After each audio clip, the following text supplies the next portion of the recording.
Buka bien. Leo mimi ndo balingala. Itunalo balingala lelo. Mama lingala. Nalo bana te nalo bana Kinyarwanda lelo. OK, merci.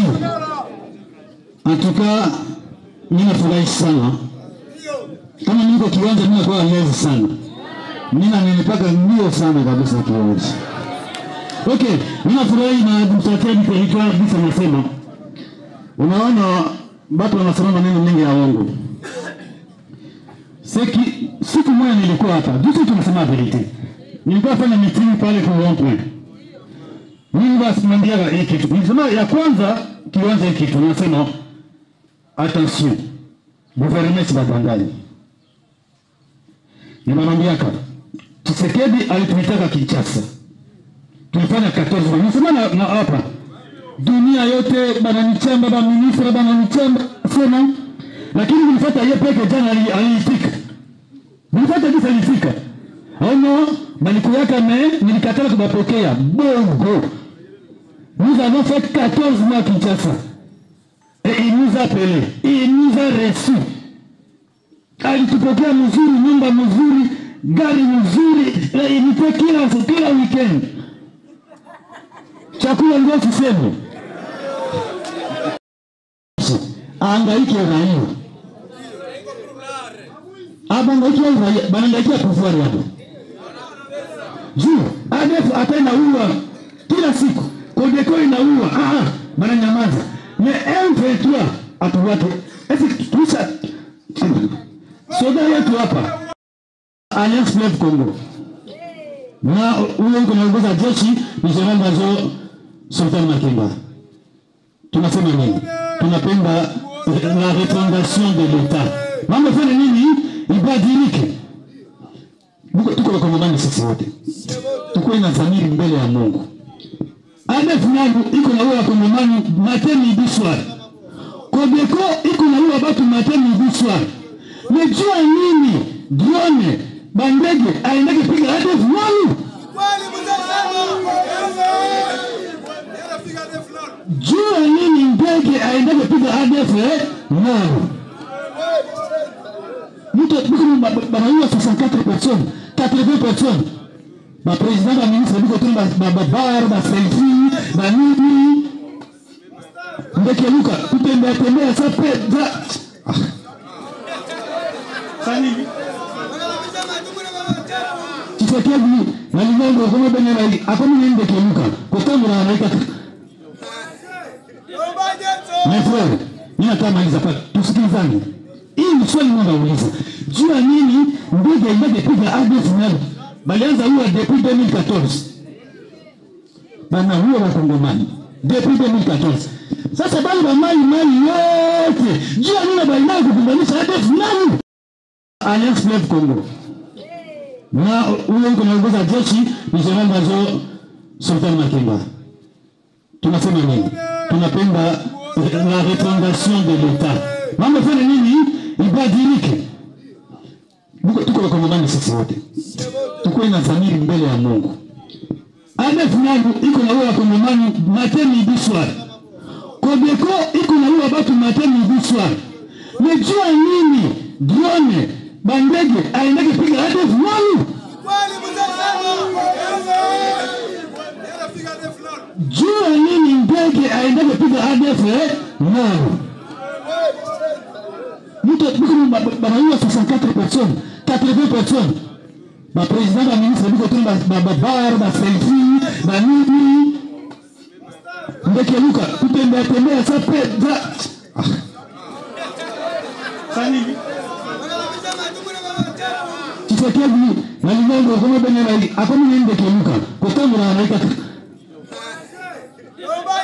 My friend, nina kama hizo hapa tusikizane. Hii ni swali ninauliza. Jua nini ndege piga ADF nalo? Balianza huwa depuis 2014. Bana huwa wakongomani. Depuis 2014. Sasa bali ba mali yote. Jua nini baina kukumbanisha ADF nani? Tolongo wana tanto komi Kinshasa, tolongo tokena Mbanza Ngungu. iko 7 km na Kinshasa. Sasa huko president unasema Kenya inachamuka. Ministre interior yako njoo alibaita. Sasa ile franga yote tulikuwa tumesha kutoka wapi? Tunafika na kama militaire ya Mbazango. Tuangalie sehemu tutabakia. Ndio kitu kinatupatia bisirani mpaka leo.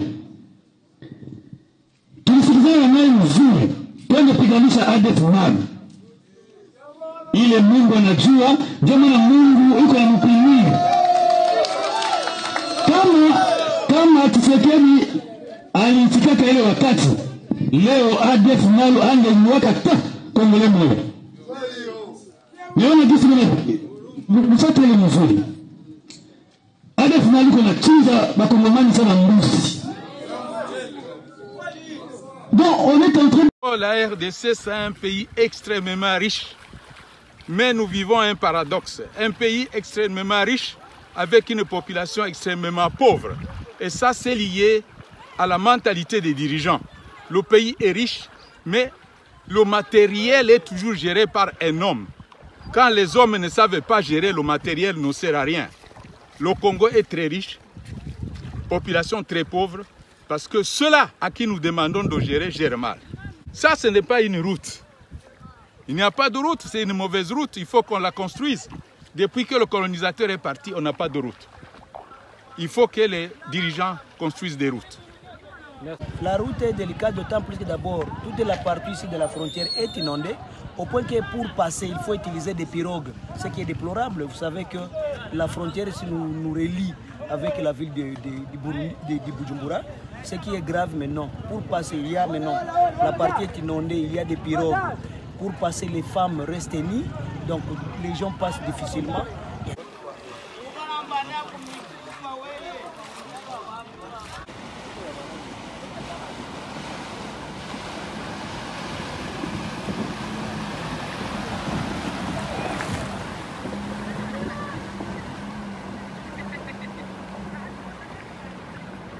Il y a des rapprochements entre la RDC et l'Ouganda. Donc en fait, on est dans un jeu à trois de déstabilisation dans cette région. Et en arrière-plan, évidemment, il y a la question des matières premières. C'est ça. Et Kigali, donc la capitale du Rwanda. Du Rwanda, exactement. Ça. Et donc j'espère que c'est quelque chose de très compliqué. Souvent, on a du mal à justement repérer tous les éléments. Et on se dit, on entend M23, Kigali, c'est pas des territoires, en tout cas pour le public français, auxquels on est vraiment habitué, même si la France a à partir avec toute cette histoire. Et souvent, on pense et on voit des Africains en fait qui se battent entre eux. Et on se demande si c'est simplement un conflit ethnique ou un conflit justement lié aux richesses minières de la région. Comment est-ce qu'on peut rendre ça encore plus complexe? Qu'est-ce qui se passe concrètement? Alors, en fait, on est sur un conflit transnational qui est lié aussi aux problématiques de frontières, au fait qu'on a des frontières poreuses que dans bien des cas, les États africains n'arrivent pas à réguler ou à gérer, et que les frontières poreuses sont des zones, je dirais, de déstabilisation de pays voisins. Un autre élément, c'est qu'il y a effectivement une dimension de conflit ethnique dans le sens où on a mis de l'idéologie dans les catégories Hutu et Tutsi. Ce qui fait que ces catégories-là sont vues comme étant... Ouais, l'idéologie, qu'est-ce que tu veux dire? On a mis des représentations, on a produit du racisme, on a produit de la discrimination, on a produit de la haine, qui fait que effectivement le conflit est ethnicisé. Mais dans les faits, ce qui divise effectivement les différents groupes, donc la question, on va dire, ethnique, est effacé par un élément qui les réunit tous, mais absolument tous, c'est la question des matières premières. C'est-à-dire que tout le monde se bat, quelle que soit l'ethnie, quels que soient les intérêts, quelle que soit la position, pour la question des matières premières.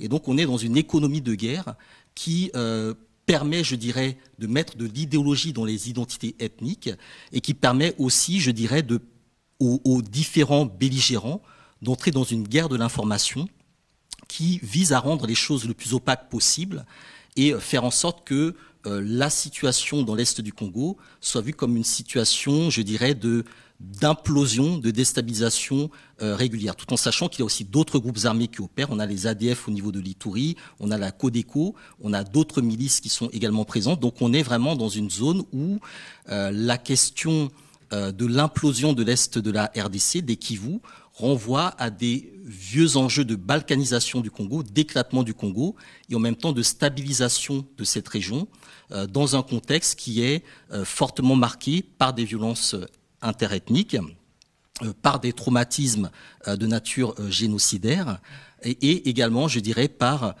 une guerre de l'information sur laquelle les puissances internationales jouent également pour opposer Kinshasa à Kigali, nourrir la rivalité entre le Rwanda et l'Ouganda dans le transit justement des matières premières et aussi jouer sur des rapprochements où on voit bien que les incursions du M23, les déstabilisations sont aussi à relier à la nature des relations politiques entre Kinshasa et Kigali. Et ce sont ces éléments-là, plus un certain nombre de preuves matérielles sur le terrain, comme la manière dont le M23 est organisé, le soutien dont il dispose et aussi d'autres éléments plus anciens, qui visent à montrer effectivement l'implication des autorités rwandaises dans, je dirais, cette déstabilisation de l'Est de la RDC. Et question encore, pour beaucoup, en fait, que ce soit au niveau donc des dirigeants congolais ou des dirigeants rwandais, on les voit comme les symboles ultimes de la gouvernance ou de la mauvaise gouvernance à l'africaine.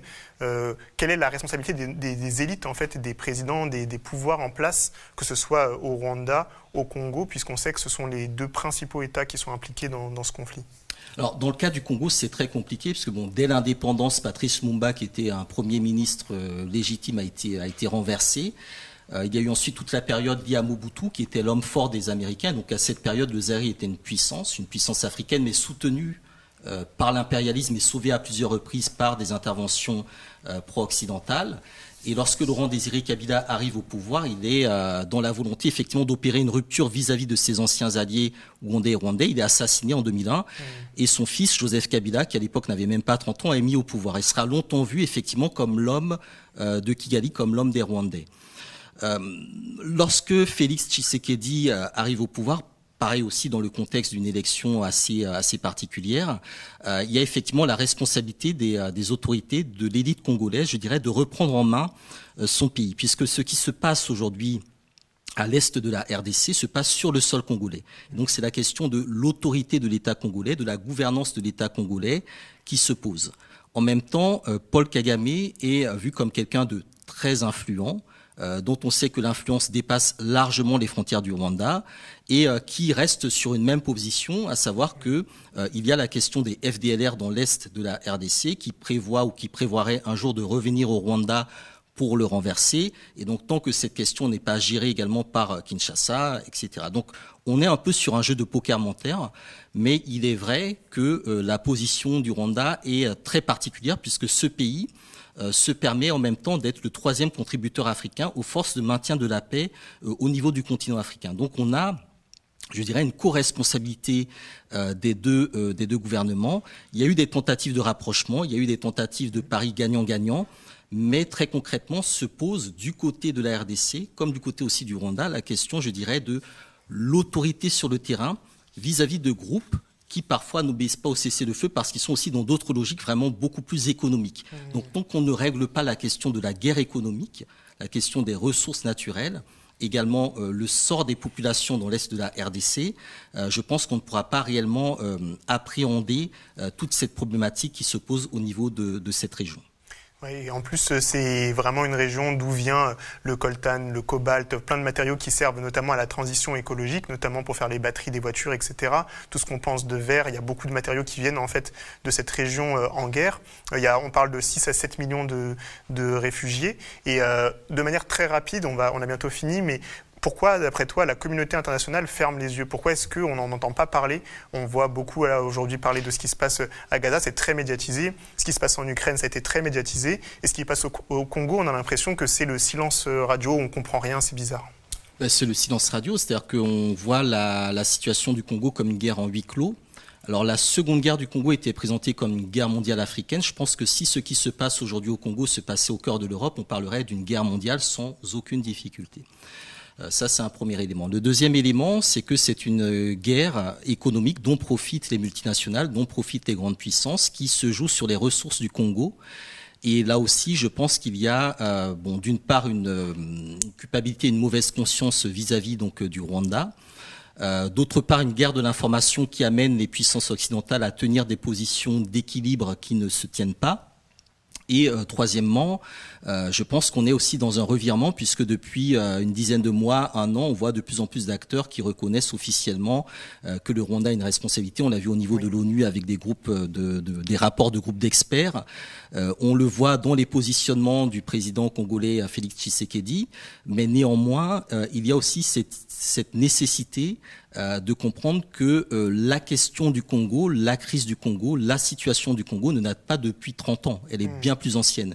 Et c'est pour ça qu'il faut vraiment avoir une perspective beaucoup plus longue sur la question de la mondialisation, sur l'actualité de ce qu'on appelle la transition énergétique qui nécessite effectivement que les ressources du Congo soient sans doute redistribuées ou revues par les puissances impérialistes. Il y a la question de la Chine dont on parle très peu également au niveau du Congo, les intérêts israéliens qui sont également présents. Donc tous ces enjeux sont présents et j'ai le sentiment que on veut mettre en avant l'idée d'un conflit uniquement intra-africain ou inter-africain, alors qu'en réalité on est vraiment au cœur, dans l'épicentre d'un conflit qui a une dimension mondiale, notamment sur le volet économique. Merci beaucoup Hamzat Boukari Yabara. Tu as écrit le livre Africa Unite et collaboré au livre L'Empire qui ne veut pas mourir, une histoire de...